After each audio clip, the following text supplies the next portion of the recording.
Paralelja e ndarë 4 klasëshe në Vuksan Lekaj, e cila i takon shkollës fillore Mahmut Lekić të Tuzit, tash 40 vjet punon me mjaft sukses edhe pse në kushte të pavolitshme për punë. Këtë shkollë para disa ditësh e vizitoi gazetari ynë Luiq Berisha.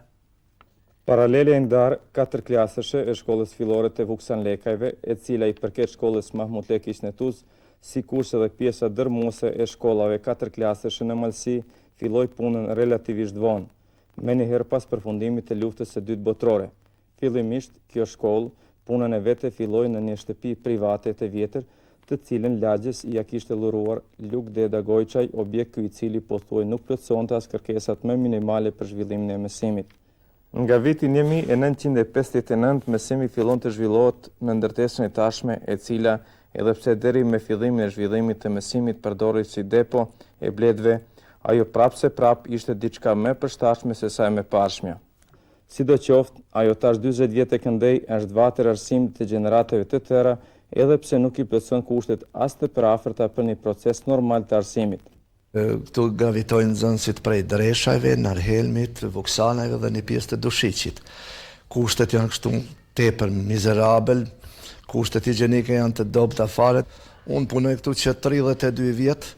Mirë, për fat keq këtu kur gjë nuk është përmirësuar, vetëm ndoshta orendit e mrenshme që janë ndrruar. Ujë për pije nuk ka fare. Dhe këtu kem pas edhe raste kur fëmijët janë smu, para 3 vjet që janë smu prej tifosezorëve, mirë po ministria po mbet e shurt akoma.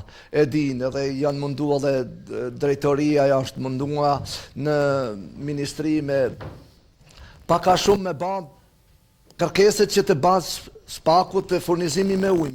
Sido që të jetë edhe përkundër mungesës së theksuar të kushteve elementare të godinës shkollore, tekseve dhe mjeteve mësimore, kolektivi i kësaj paralele të ndarë fizike me 4 mësimdhënës dhe afro 80 nxënës është njëri nga më të suksesshmit në Malsi.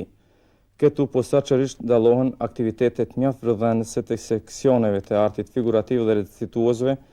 Për këtë u vërtetuam edhe me rastin e vizitës sonë që i bëm kësaj qendre shkollore, ku mësimdhënësit e artit figurativ Gjon Margilaj dhe Mark Berishaj, të nxitur nga dora e shkallë dhe pasioni i nxënësve të tyre për art, kishin ekspozuar disa nga pikturat, të cilat ndoshta për disa prej tyre janë edhe hapat e parë si piktor apo skulptor të ardhshëm dhe në zë të artit ton figurativ.